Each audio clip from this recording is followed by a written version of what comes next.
Well,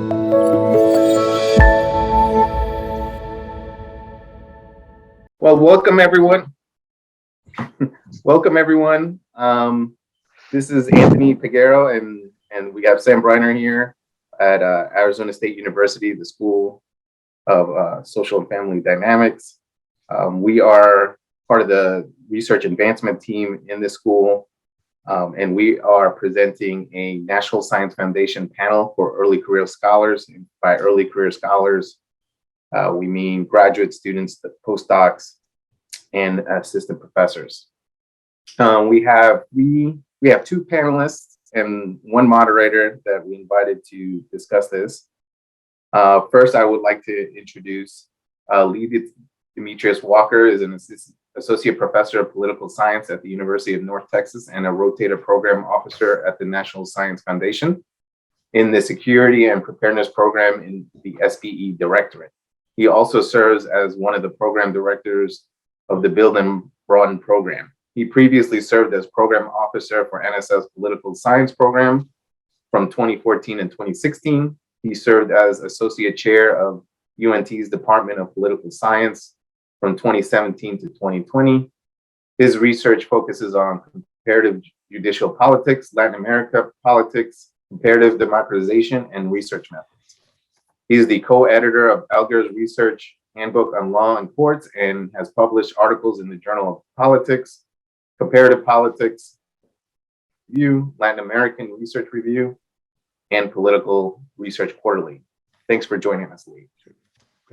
Josie Miranda is a program officer at the National Science Foundation. Her research and clinical interests include health disparities across the lifespan, patient provider communication, adherence, sickle cell disease, asthma, and pediatric pain. She has been a member of the Diversity SIG since it has been founded and is deeply committed to furthering its mission. She is a non-traditional role for pediatric psychologists as a program officer at NSF, but feels as though this position allows her to have an impact on shaping the direction of future research and supporting the success of early career scientists. She is directly responsible for managing two research programs. One, the NSF Director for Social, Behavioral, and Economic Sciences Postdoctoral Research Fellowship, and the SPE Research Experiences for Undergraduates Program. In addition, she represents SPE and HBCU Excellence in Research Program. Through these activities, Dr. Miranda focuses on broadening the participation of underrepresented scientists and institutes in research. Thanks for joining us, Josie.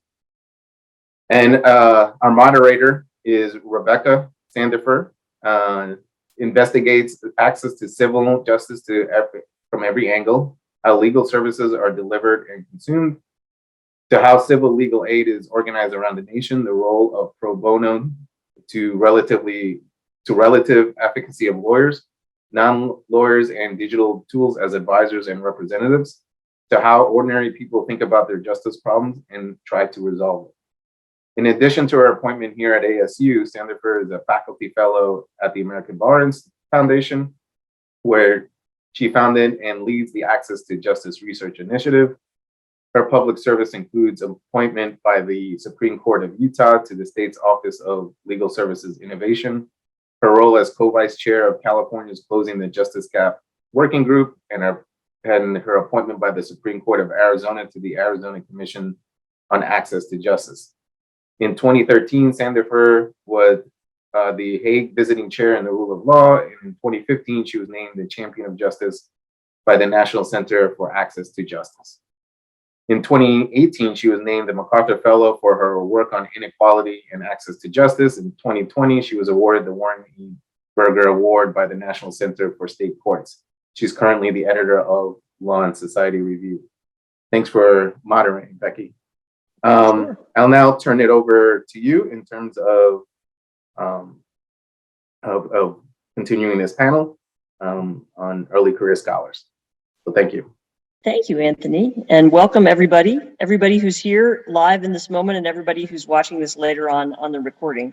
We're delighted that you're here and grateful to have these opportunities to tell you about these opportunities. So the way we're going to start out is there are a number of different programs represented here, and we have some of their principals. And what I'd like to do is invite each of them to tell us just, what the program is for, who's eligible for it, what kinds of work you support, a little bit about the outlines of the application process.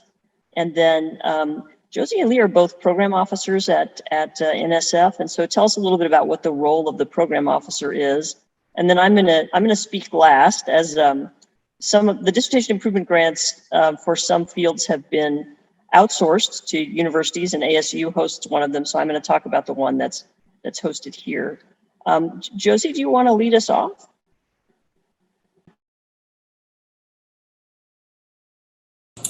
Yes, just had to unmute. Yes. Thank you for having me. I am the program director, as Anthony mentioned, for the Research Experiences for Undergraduate Sites program and SBE, and the SBE Postdoctoral Research Fellowships program. I'm also one of the program officers for Build and Broaden, but I'll let Lee elaborate on that one a little bit. And I represent SBE on the HBCU Excellence in Research program, which is run out of a different NSF directorate. So the programs I manage, so with regards to RU sites, research experience for undergraduates, the goal is to promote undergraduate participation in research. The grant goes to a faculty member who then supports a cohesive research experience for a cohort of students, typically over the course of 3 summers. And we like to see an experience that is above and beyond that of a research assistantship, but provides opportunities for training across the whole research process for students.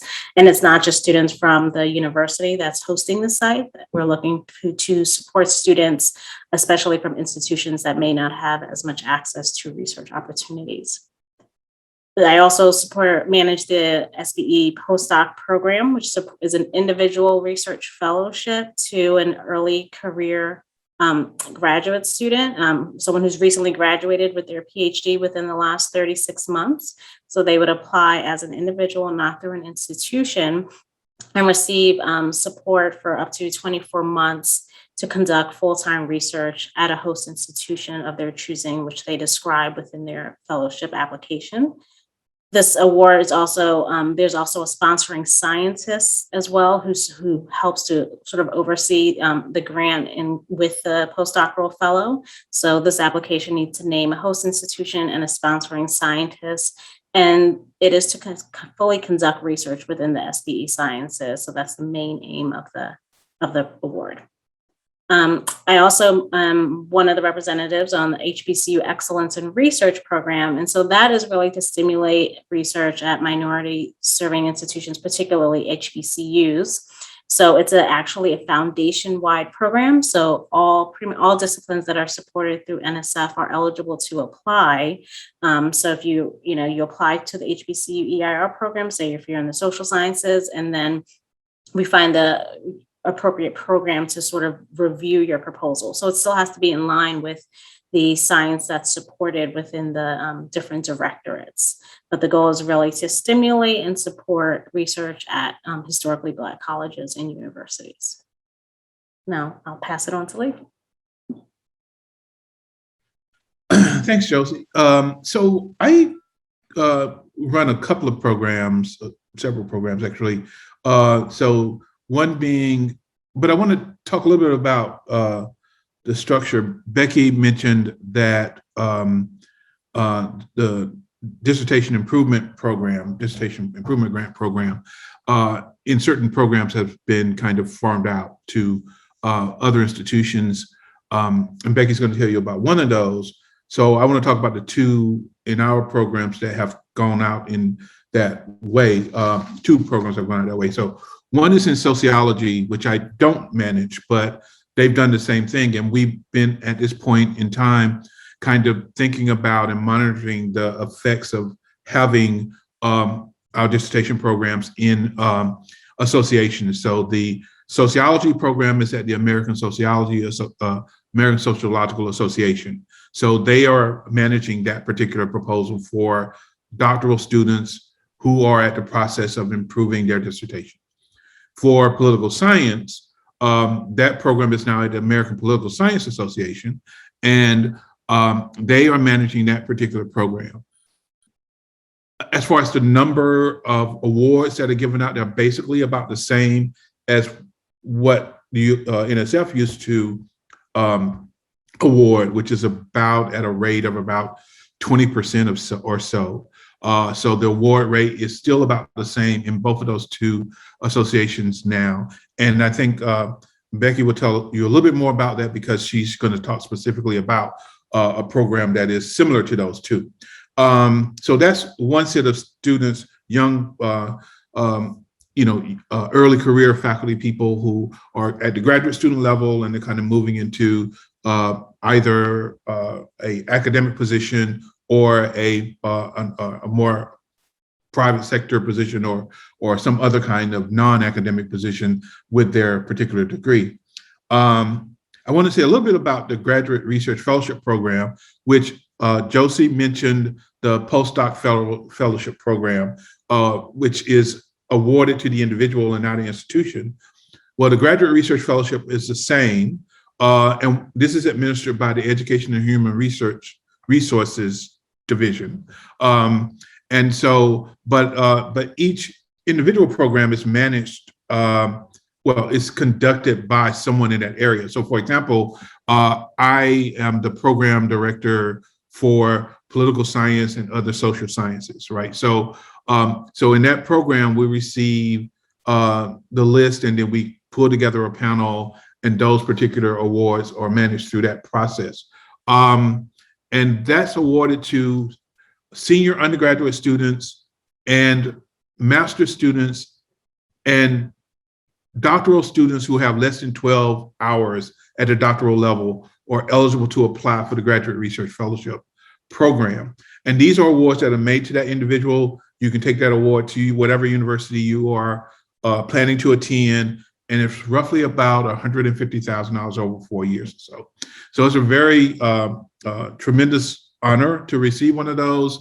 And there's more information at NSF website for that particular program, but it's the Graduate Research Fellowship Program. Okay, so that's early graduate students are kind of captured by that particular program. And we already talked about postdocs. The other programs that I manage are the Security and Preparedness Program. And this program supports basic research that advances knowledge and understanding on issues broadly related to global and national security.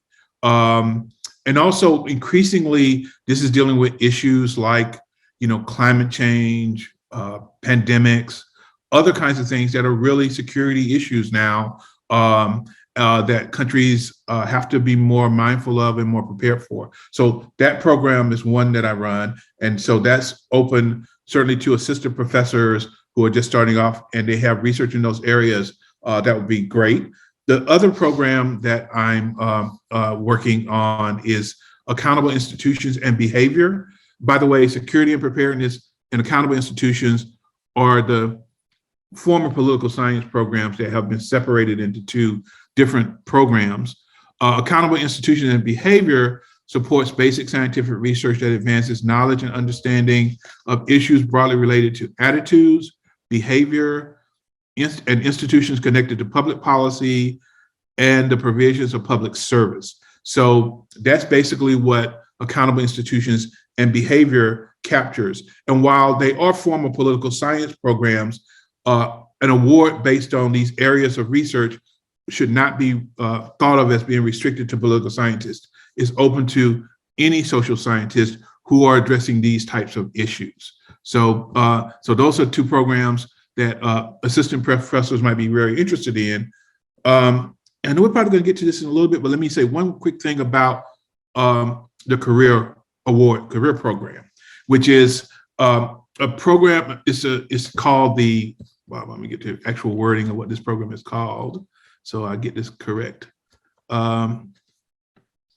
It's the Faculty Early Career Development Program, and in the social behavioral sciences. So this is a foundation-wide program as well, but they are housed within each directorate. And so for other directorates, people might get career awards very early, like first, second year. For SBE scientists, career awards generally, people are most successful getting a career award if they're beyond their third year in an assistant professor position. So third, fourth, fifth year are when people are usually applying for a career award. And this is an award that is designed to cover the investigator for a 5-year period. So basically, this is when you're kind of getting ready to go up for tenure. This is going to cover your last year and then cover you into your first few years as an associate professor. So this award is very unique. And generally, it's about not one single project, but a series of projects that really fit into your career trajectory. So it's a really great award. I think we're seeing more and more of those at the National Science Foundation. I think there's been an emphasis placed on this by institutions to really get investigators to kind of think about them. So I think at that point in your career, where you're in your third, fourth, fifth year, if you're interested in something like a career award, I think it would be something that you should definitely apply for. And even if you don't get it, they're very useful in kind of for you to kind of think about the kinds of projects that you want to work on, and then maybe even articulating or pulling out a project that even if you don't get it funded through career, will probably find a way to funding in just a standard NSF grant, which is usually about a single project. So those are the three that I have. And I know I've been talking a little while, but the last program I want to talk about is Build and Broaden. Josie knows just as much about this program as I do. And so we can definitely talk about this a bit more if you have questions. One thing that Anthony and I discussed about this particular panel presentation was the idea of kind of broadening research beyond Arizona to other colleges and universities in the region. And we're hoping some people from around in the area might be a part of this. And if this does become an annual event, as Anthony mentioned, we would love to see that happen, because I think it would be really nice and very useful. And I say that to say this, in that Build and Broaden is really designed to increase the research capacity for investigators at minority serving institutions. And so it could be a big institution like Arizona State, which I know is a minority serving institution, but it could also be smaller institutions that don't have the research capacity that Arizona State has, for example.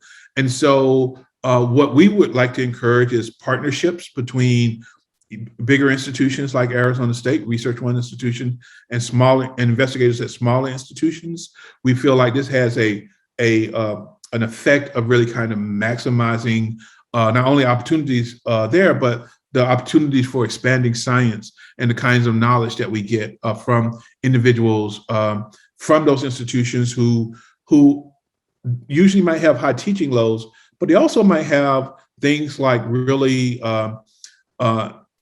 closer connections to their communities. And there are some kind of applied broader impacts that perhaps an individual at a research institution hadn't thought about, while they're really close to that. So those kinds of synergies and interactions are really, really useful. And we think they have a really unique and very wonderful way of expanding science. And so that's one of the goals and opportunities that we're looking for in Build and Broaden. But it is designed for minority serving institutions. The provision is that for an applicant is that they have to address or be directly related to an SBE science. But Build and Broaden is an interdisciplinary program, so there's no specific science that is targeted or program that's targeted for it.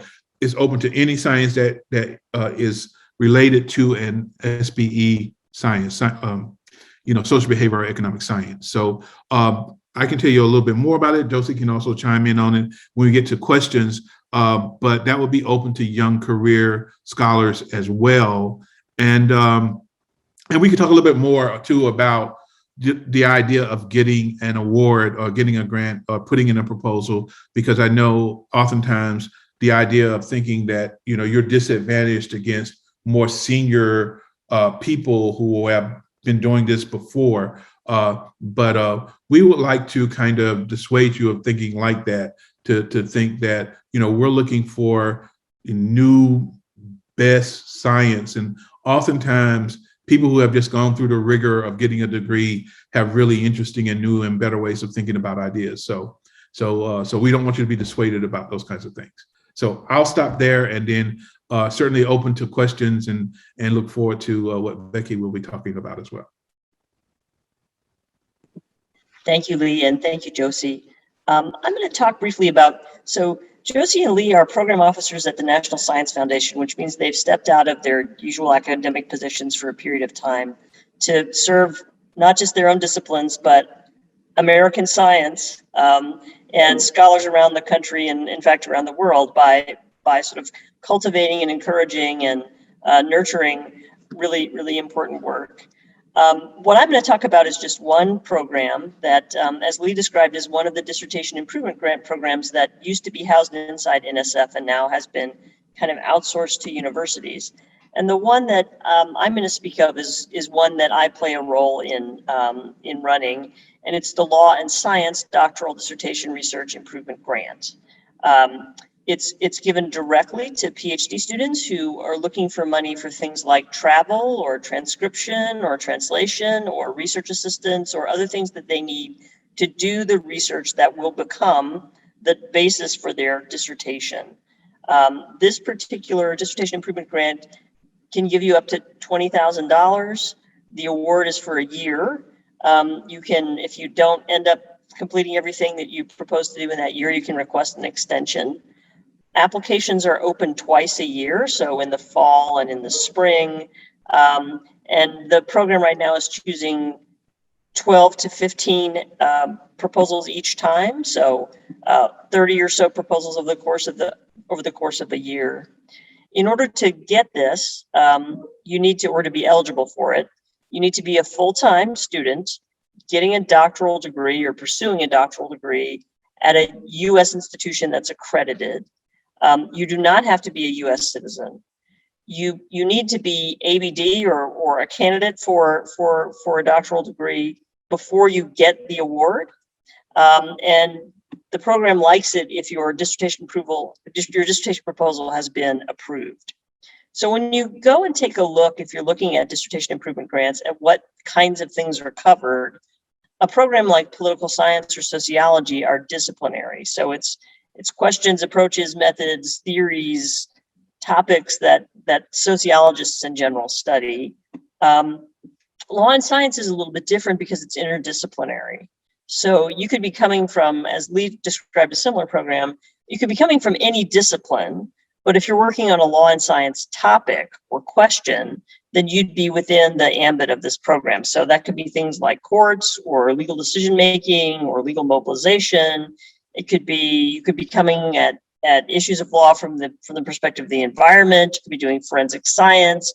You could be doing legal issues or ethical issues related to science. So anything that sort of is using scientific techniques to understand law or is exploring the relationship between law and science falls within this this program. You'll write a proposal. It looks just like the proposals for the traditional NSF grant, so it's going to be about 10 single-space pages. You're going to describe what you want to do. You're going to describe. NSF proposals typically have two criteria on which they're evaluated. So one is intellectual merit. And one way to think about that is, how is science better because you did this project? So what's the intellectual contribution of this project? And then the other is broader impact. And a way that I sometimes think about that is, how is the world better because you did this project? So it could be informing policy. It could be bringing into research, as research assistants, for example, students who wouldn't have opportunities to learn about research methods. There are lots of ways in which you can think about how your research will have impacts beyond the intellectual world in which you develop it. Our review process, which is very similar to in its broad form to lots of NSF review processes, is that you submit your proposal. It's going to go out to in our case, it's 3 what are called ad hoc reviewers. So those are people who are being invited to review your proposal because they have expertise related to whatever it is that you're proposing to do. Then there's another panel of similar kinds of people who make the actual recommendations about funding. Typically, if you are not funded on the first try, you can resubmit. So, and you will get feedback if you're not funded. So you can think of it as kind of like a revise and resubmit opportunity if you want to.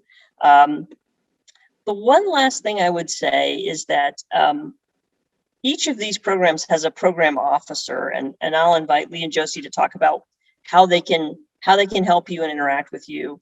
For a program like Law and Science Dissertation Improvement Grants, it's run by faculty, and so we're kind of like the program officers. We can tell you, how the process works. We can tell you, in a broad sense, whether what you're thinking about doing would be something that this program would consider funding. We can tell you that you need to talk to your advisor about what you want to do, because your advisor is going to need to sign on. What we can't do is give you individual advice on the content of that proposal, because that would put us in a situation that's sometimes called a conflict of interest.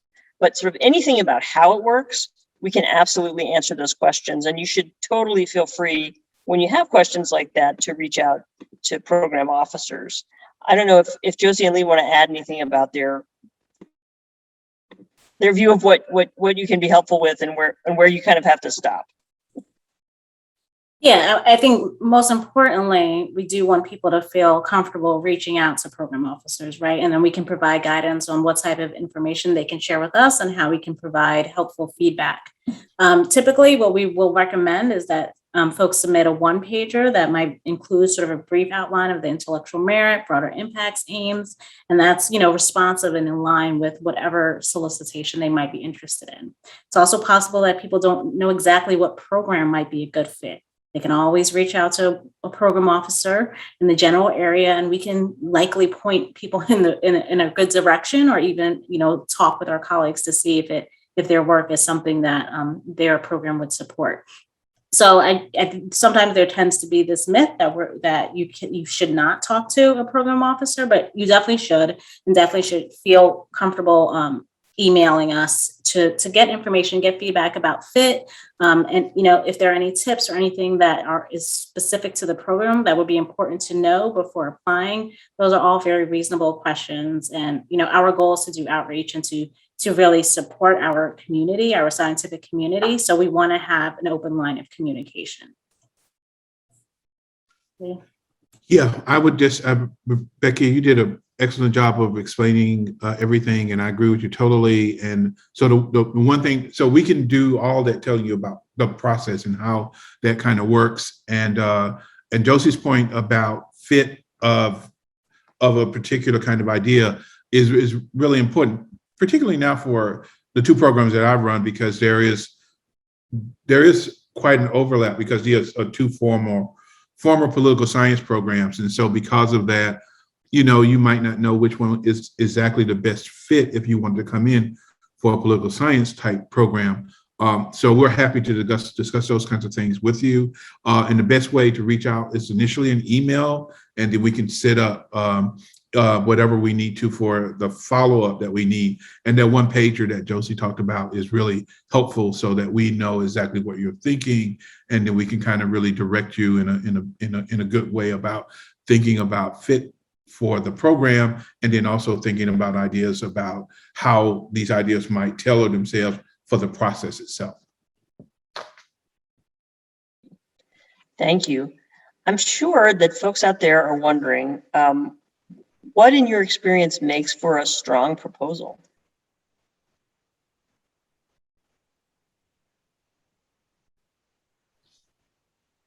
Josie, why don't you go first? It's a little bit of, I feel like it's a little bit of a hard question, but I think, you want, the basis is starting out with a really strong research idea, and that requires you being very familiar with the literature and where there might be gaps and how your work can contribute. And I think it's also being very responsive to the particular solicitation. So being familiar with the program, you can, when you look at any of the individual program pages, there's a link to what has recently been funded. So you can get a sense of the work that's supported through that program and where your particular research project might fit. sometimes folks are really wait until their project or they feel like their proposal is 100% perfect before they want to submit. And there's never such a thing as 100% perfect. So I think like when people have a good idea, a really strong, solid proposal, they've gotten some feedback from their colleagues, say it's maybe like 90% there, I always say, go ahead and submit it. You're going to get good feedback from reviewers on what might need to be improved if it's declined, or you're going to potentially get awarded. And you kind of have to have skin in the game for that to happen. And so I think, it's hard to like give a really clear answer, but I think if you're really involved with the research in your specific discipline, your idea, if it's strong, just being able to present it in a clear way that demonstrates an understanding of what's been done, where the gaps are, and that's feasible to accomplish within the period of the grant that you're requesting is what tends to make for a really good proposal. Yeah, I would agree. Everything that Josie said is correct there. And she's right. It really kind of depends on what type of project that you're proposing, right? So like if for example, you're proposing a project that, might be a data gathering project, that's possible. Like, my colleague who is running, so back to Becky's point about what a program officer can do. A program officer in NSF has broad authority. So for example, and it's different than say, something like NIH, right? Well, NIH is basically bound to the review panel's recommendation. Whereas in NSF, the program officer can make the recommendation to our bosses, who happen to be the division director, who kind of signs off on what we do. But whatever recommendation we make is always. I've never had a recommendation overturned or turned down by the division director. So if I make a recommendation, it's going to be funded. So we also have the ability to kind of shape what the program looks like. So for example, whereas when I was at NSF in 2014, 2016, we basically had the idea that, you really had to have a strong theory to go along with the data. But my colleague was, and he's, very interested in kind of new data that might open up new pathways for scholars to do research. Even if, and particularly now, there's a lot of ways to kind of collect data. Machine learning has really opened up some ideas. Big data has done a lot of things. And so he was like, well, if someone can come in with a data project that is really strong, we should consider that. So we do. So it doesn't necessarily have to have a coherent, concrete theory that's driving the research. You might have several kind of mid-range theories that might relate to the data that you're collecting, and you can show what this might be used for. So that might be a really good project. So Josie's right. We might want to hesitate to say, well, these are the ingredients to a strong proposal. But generally, I would say you want to have a really interesting question, some theory, and that generates some hypotheses, and that the research design links to the theory and the hypotheses. And then you want to have probably a proof of concept. So back to the idea about a data project, right? So with that data project, you want to be able to show that collecting these data can work, that you can actually collect these data, right? So having a proof of concept for that data project that you have would be a really good thing to have within that project, because that's going to be a demonstration that you'll be able to complete the research, right? So being able to show that you can complete the research is a really strong component in that process.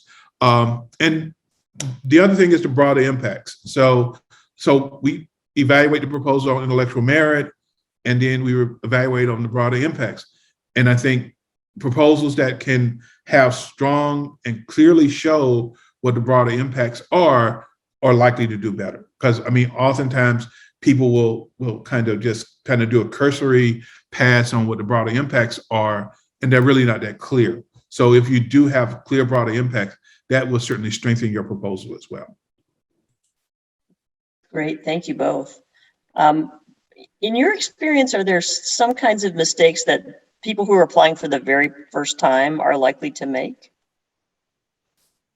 I think it kind of goes back to the one point that I mentioned about really making sure you're tailoring your proposal to the solicitation. So, their solicitations are meant to provide very specific guidance on what that program is looking for. So, for example, I manage research experiences for undergraduate sites. It's not purely just a research proposal. We want to see that you're integrating mentorship and training of students, and that it's being done in a really well and balanced way.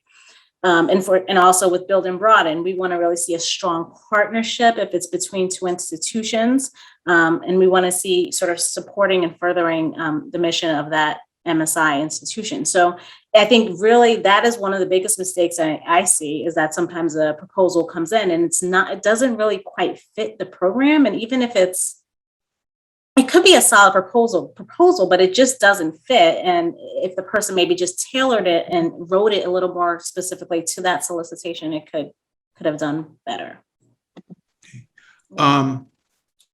Andy, that's a great question. Now I'll answer that in just 1 second. So I agree with Josie. So when you put in your proposal, you want to go to the proposal preparation guide, and you want to follow that as much as possible. The other thing is use all the pages. So like if your proposal is 15 pages, you want to fill up 15 pages, because if you don't, then people, and there's something that you left out.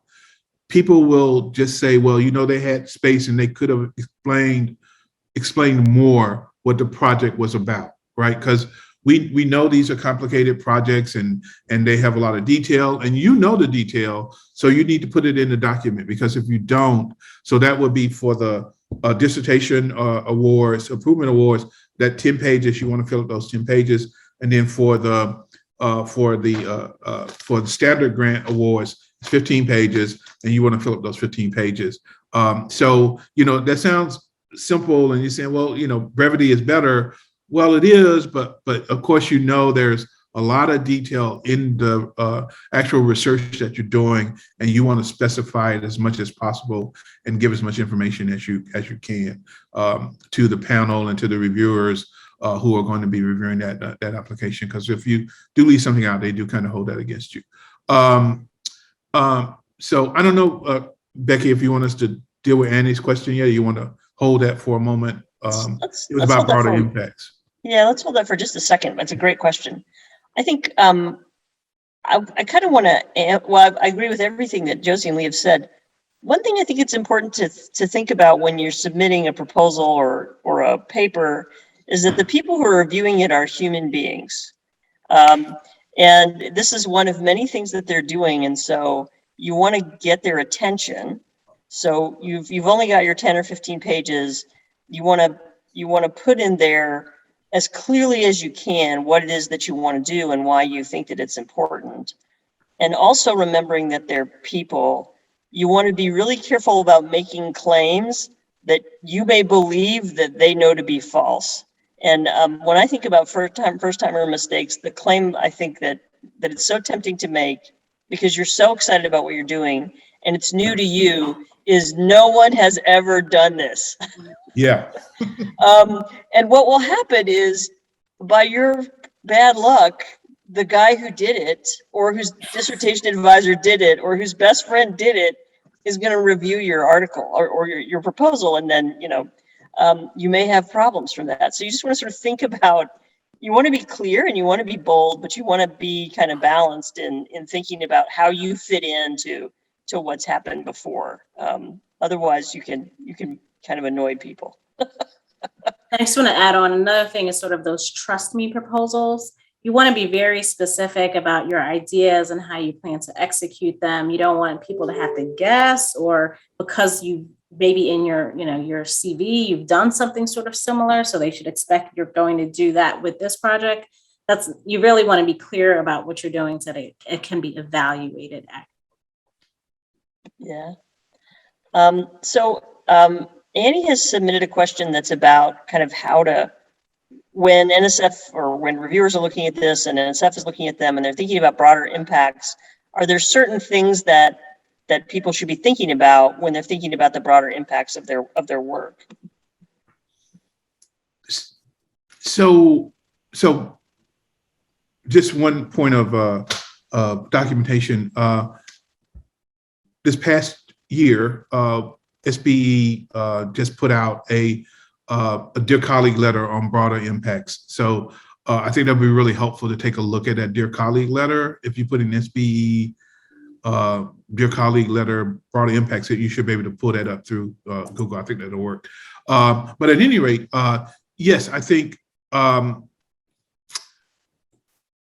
broader impacts so we don't want to kind of specify down, but I do like the part about the policy implications of particular kind of work, right? So if there are policy implications to the work, one thing that you might want to think about is, well, how do you reach that community, those community of policymakers, or that community of lay people who might be interested in the benefits of this basic science research that you've done, to have this kind of broader impacts that could lead to policy. So you want to have some kind of mechanism that could translate this basic research into something that is digestible by the policy community.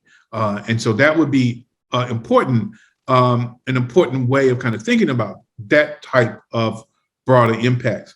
The other kinds are, things that are going to be of service. So for example, if you're collecting a data set that then will be used by other individuals, that's a broader impact of your data, which you brought about to use in your project, but that's the broader impact. Of course, the other ones are how you kind of impact students, graduate students or undergraduate students in your research. If you're broadening, you have the impact of broadening participation amongst underrepresented groups. That certainly is a broader impact. And that's an appropriate one to think about in the process too. And so those are just a few. Josie, are there others that you kind of thought about? No, that's good. And I like this idea about social movements too. If I can add one more thing, I think that's interesting. That some research could have impacts on specific social groups or types of social activity, and of course, specifying what that is would be an important way of kind of talking about that particular broader impact. Thank you. And I just want to take a minute to say thank you to Josie, who has to leave a few minutes early. It's really been great that you've taken the time to talk with us about this, and we really appreciate what you had to say. Anytime. Thank you. Thanks. So I wanted to talk about another question that folks who are new to this might have, which is, where can I get examples of the kind of stuff that does get funded? Where can I know what works? Okay. Yeah. So Josie mentioned this. So the best way, so unfortunately, we can't share proposals because they're proprietary, right? So we can't share proposals. So, but one way that you might be able to, in the scholarly community, people are very open to sharing.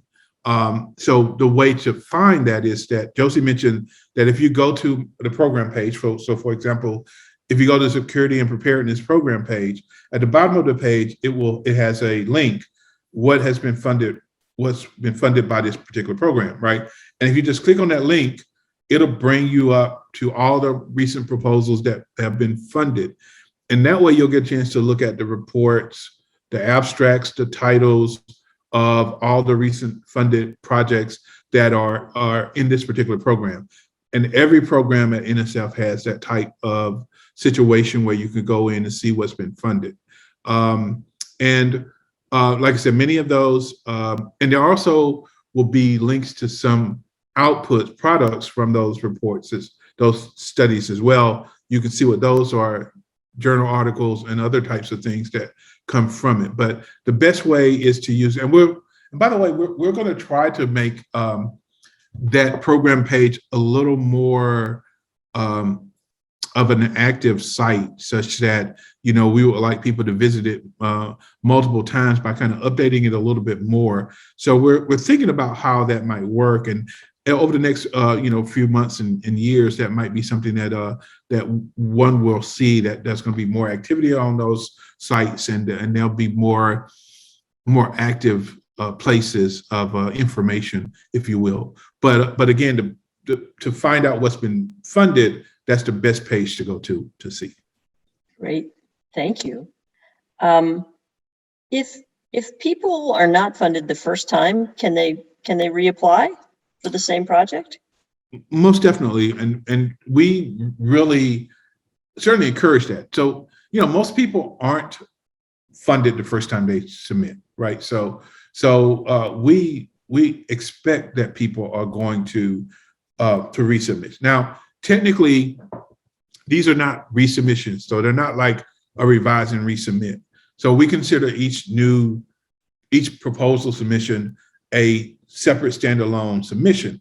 But certainly we understand that these are projects that have been, or research proposals that have been reworked when they come back in. And the expectation is that they're going to be substantially reworked when they come back in. So actually within the proposal preparation guide, there is the determination that if a proposal is not substantially kind of, I won't say altered, but substantially revised when it comes back in, it could be returned without review. So you definitely want to pay attention to the reviews that you get on those proposals. So part of our rationale and thinking is that, you know, we are bringing in, you know, people who are really good scholars in their own right.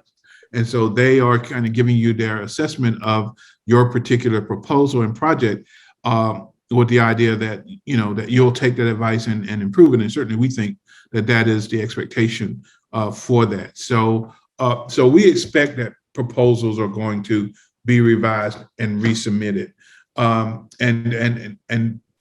generally what we find is that process works really well, and the proposals that come back in are, you know, usually just much better than they were the first time around. And so that's a big part of the process.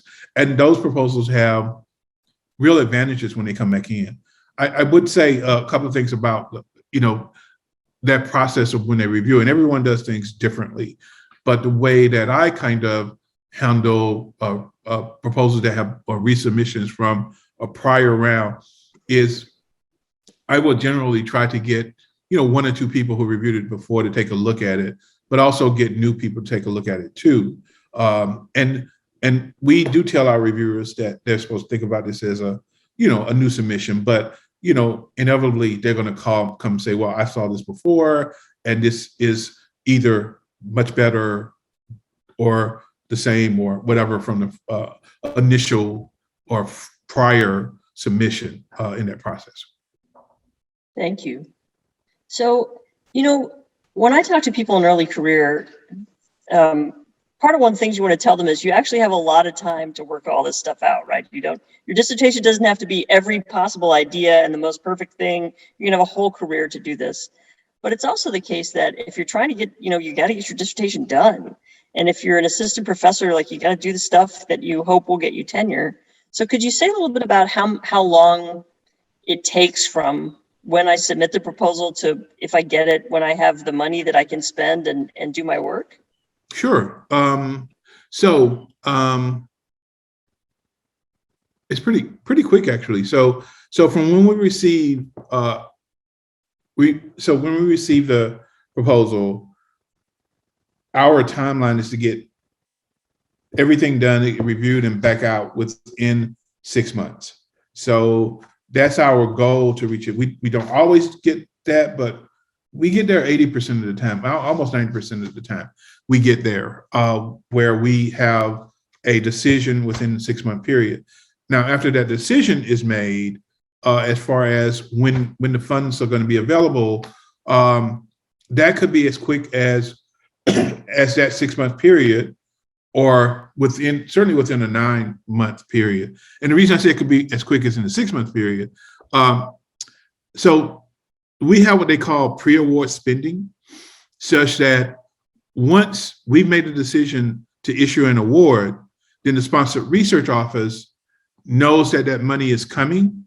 And so they generally will allow you to start spending, I think it's 60 days before they actually, up to 60 days before they receive the money from NSF.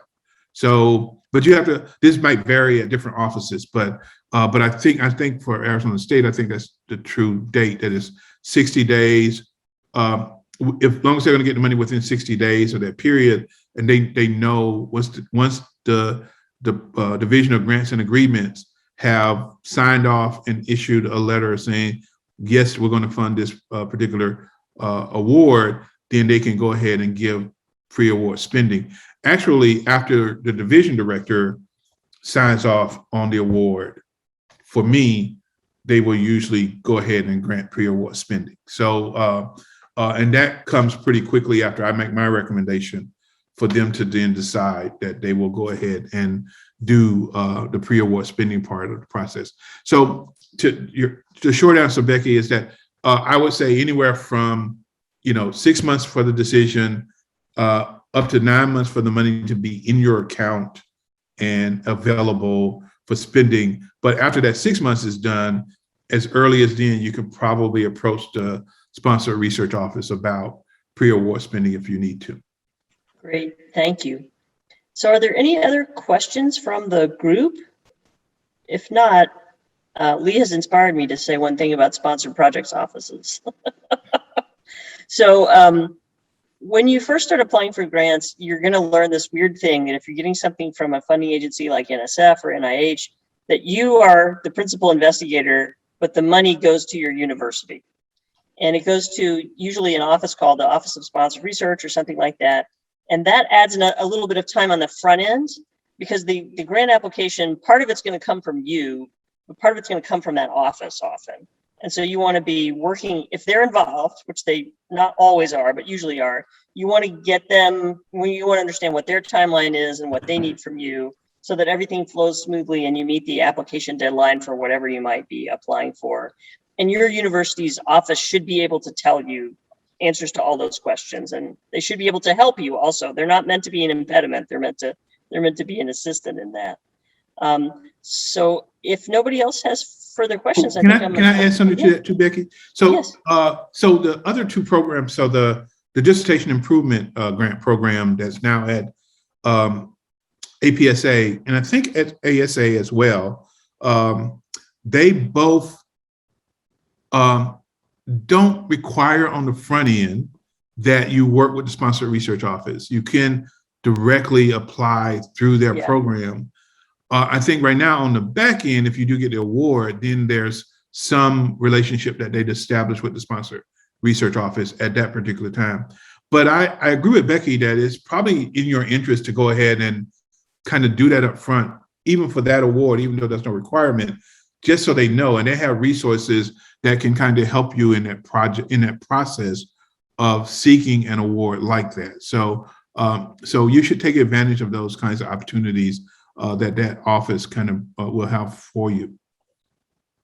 Great, thank you. Anthony, I'm going to hand it back to you.